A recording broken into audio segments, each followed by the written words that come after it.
Thank you for joining us. A recent event at the Breakers Hotel, hosted by the Palm Beach Business Group, featured prominent medical doctors and a keynote speech by Bill Faloon, the co-founder of Life Extension, an organization in the forefront of research designed to induce systemic rejuvenation.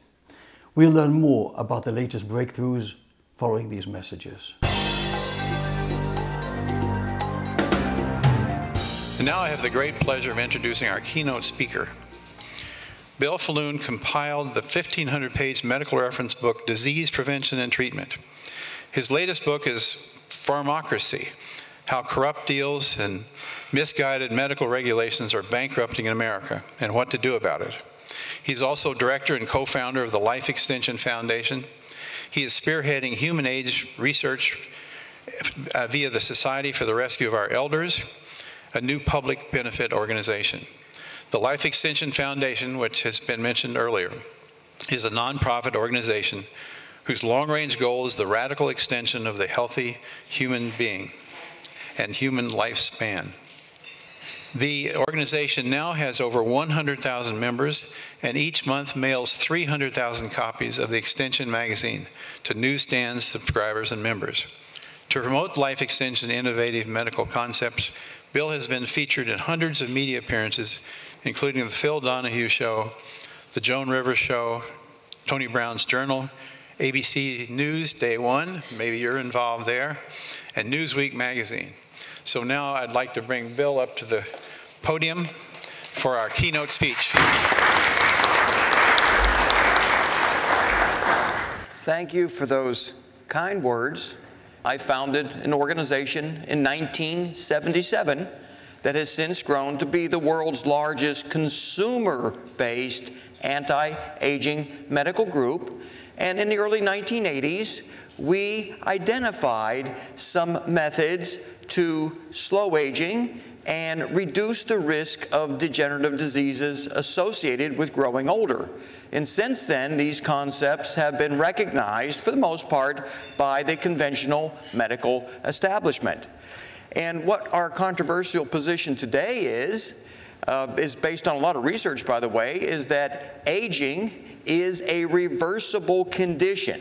In other words, technologies have emerged and they've been validated in the animal model where old animals have been able to grow biologically younger. And what our mission today is to advance research in elderly people to see if we can validate the age reversal effects in people that the animals are enjoying. So the title of today's talk is, How Does Stroke Relate to Age Reversal? Well, stroke is a leading cause of disability in the United States and throughout the world for the most part, as is aging.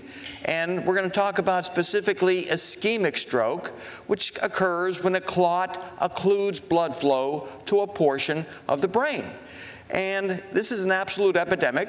2,000 people a day suffering an ischemic stroke.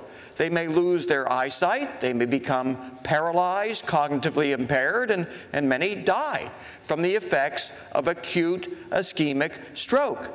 And when you rush to an ER room, there are basically three outcomes that are going to occur. Some are fortunate enough to leave the hospital a couple days later, in some cases, in pretty good shape. Others are permanently paralyzed. They're taken to a nursing home facility where they remain for the rest of their lives. And others die. They wind up in cemeteries.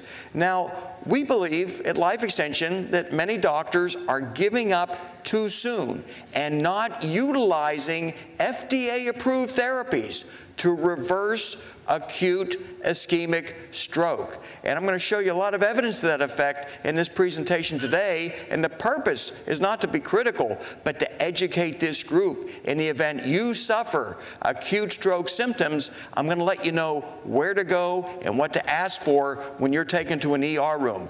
Because unfortunately, there's a lot of technology out there. You can't expect every single medical doctor to know about every single therapy, nor nor can you expect every single ER room to have access to the most advanced technologies that can reverse an acute stroke. So to give you an example, and I like to always use historic analogies when I'm making a point, in 1996, the FDA approved a drug called tissue plasminogen activator. TPA is the acronym for that. They approved that to treat acute ischemic stroke. And what that drug does is dissolve a blood clot that is occluding flow of blood to a portion of the brain. Unfortunately, 11 years later, there weren't enough hospitals using the FDA-approved drug. People were coming in by ambulance or by car, and they were becoming paralyzed right before a medical doctor's eyes, the nurse's eyes, and they weren't aggressively using the TPA drug. And so many of them wound up confined to nursing homes or cemeteries. This outraged me that medical doctors and ER staff were not recognizing the value of technologies that already existed to reverse acute stroke. This particular article in Life Extension magazine talked about a mechanical clot retrieval technology called endovascular thrombectomy. And what they do there is when the TPA is unable to dissolve the clot that's occluding blood flow to the brain, they'll insert a catheter into the femoral artery, thread it up into a cerebral artery where the blood clot exists. And they're able to literally pull the blood clot out of that cerebral artery that's occluding blood flow. And a person who's perhaps paralyzed already or becoming paralyzed, it goes in reverse. Because once you restore blood flow, if you do it in time, the stroke reverses itself. The problem is this technology is not yet available everywhere. And we got some support for this by the New England Journal of Medicine. They recognized the fact that the studies that had been done in clinical settings were showing that stroke was a reversible phenomenon. And you'll note there that in January 2015, New England Journal said, well, up to 6 hours after the onset of stroke symptoms, endovascular thrombectomy is effective. That's 2015. Well, we knew a little bit better back then in 2015 that it was effective longer than 6 hours. How did we know? We made a lot of phone calls to emergency room departments. It wasn't always easy to get through to the doctors, but we talked to some vascular interventionalists who were using thrombectomy, and they were telling us we're getting results up to 12 hours after the onset of stroke. So even though the FDA labeled indication may have been only 6 hours in the clinical setting, when an aggressive vascular interventionalist wasn't willing to give up, he was seeing results up to 12 hours. Well, 2.5 years later, major breakthrough. It made a little bit of news media coverage, but not nearly enough. Turns out that that thrombectomy procedure, the mechanical removal of a clot occluding blood flow to a portion of the brain, effective up to 24 hours after the onset of a stroke. This piece of information is so valuable. If that's all you learned today, this whole morning of discussion, it's worth it. The American Heart Association, just about a month ago, endorsed what we at Life Extension and the New England Journal of Medicine were espousing 3 years ago. So this is great news. They're suggesting that in certain cases, thrombectomy is effective 24 hours after stroke onset. And the TPA drug dissolving therapy, bear in mind that was approved back in 1997. Here we are 21 years later, and the American Heart Association is telling doctors and the public, use it more aggressively. You're going to start to get more results. And here's the tragedy. Starting in 2015, they could have saved a lot of people from permanent confinement to nursing homes, but they weren't doing it. And we looked at all the data to come up with a rough estimate as to how many people right now are lying in nursing homes, half their body paralyzed, they're cognitively impaired, their lives are absolutely miserable. And we estimate right now there are about 180,000 Americans who needlessly had to be confined to a nursing home because more aggressive use of TPA and thrombectomy were not incorporated. This is incredibly valuable knowledge to acquire. If you suffer stroke symptom onset, number one, go to the hospital by ambulance. You get quicker care. You also have the paramedics able to call the ER department and say, this patient looks like they're having a stroke. They can have the thrombectomy ready to go when you arrive. Very, very important. And just a couple weeks ago, front page of the Wall Street Journal announces a medical breakthrough. Thrombectomy. It's going to save a lot of lives. And that's great. We appreciate the Wall Street Journal putting it on the front page a couple weeks ago. But if you were paying attention to the medical literature, and this is what we do with our Life Extension magazine, we pay attention and we publish, you would have known this 3 years ago. It would save a lot of lives, save a lot of paralysis. This was the article, front page of the Wall Street Journal. Just a couple weeks ago, as I was preparing this presentation, I pick up the journal and I see this on the front page. I said, wow, it's finally getting some attention, long overdue attention. And that's the issue that I'm going to describe today is delay, the deadly impact of delays. Because this is just a brief chart of how long it took for stroke therapy reversal to become common medical practice. And our contention is more people are aging to death today needlessly than were dying of ischemic stroke. And the fact that you have to remember is, where is your nearest thrombectomy capable facility? Now, the previous term was comprehensive stroke center, and that meant a stroke center that was talented in using the TPA drug and or the thrombectomy. But there's some hospitals pretending to be comprehensive stroke centers, but they don't know how to do the thrombectomy yet. So the new term, and this is what the American Heart Association is recommending, is look for the nearest thrombectomy capable emergency room facility. And these are the thrombectomy capable facilities that we've been able to identify in Palm Beach County. Now, more and more of the hospitals will know how to do this. There's simply not enough trained vascular interventionalists to do it. So these are the places where you want to go now if you have stroke symptoms. And we'll have this all up on the website, so you'll be able to look this up anytime you want. But you can also actually pick up the phone and call your local hospitals and ask them, are you thrombectomy capable? These are just signs and symptoms of a stroke. You can just type those into Google, stroke symptoms, and you can find out what they are. People don't always know them, though, and if you are able to identify stroke symptoms, that gets you to the hospital faster, and time means a lot.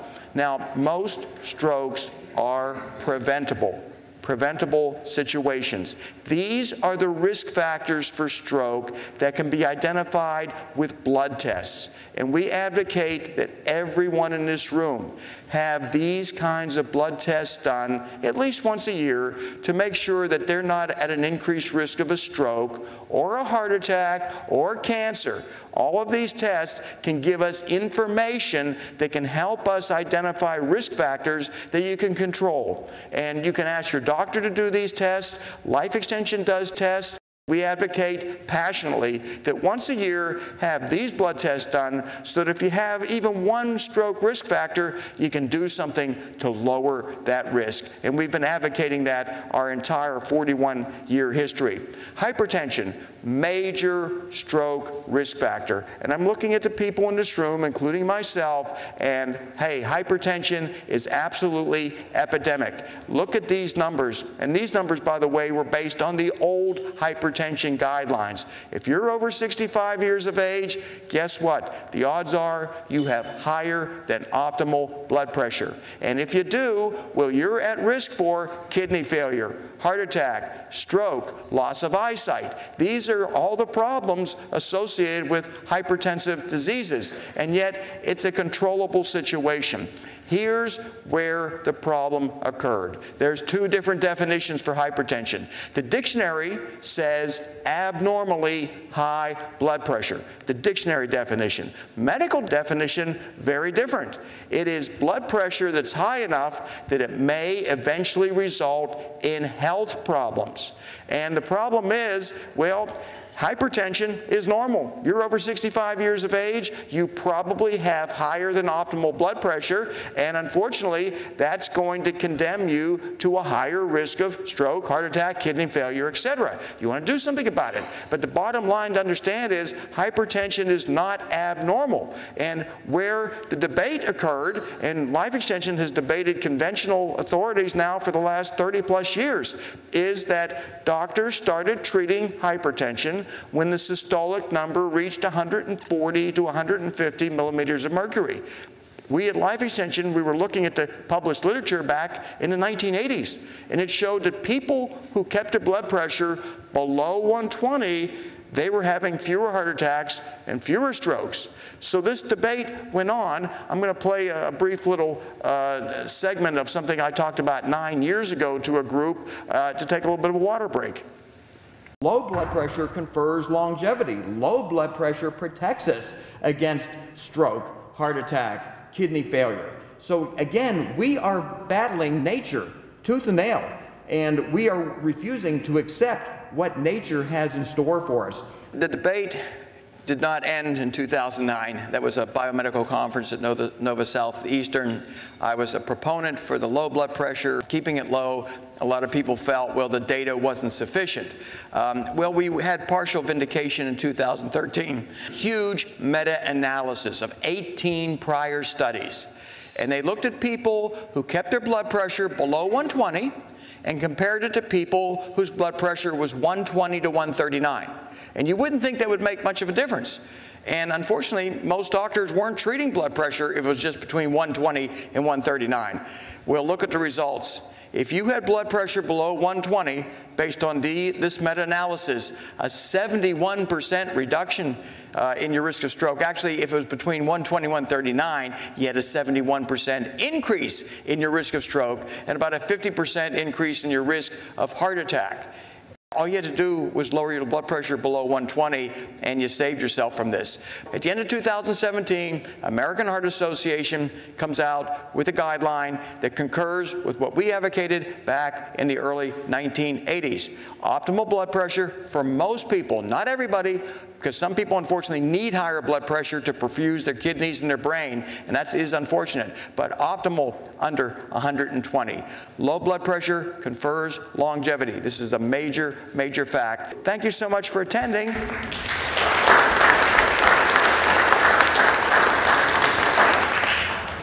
Thank you, Bill, for a very dramatic presentation. I think you'll agree that was off the charts, really good.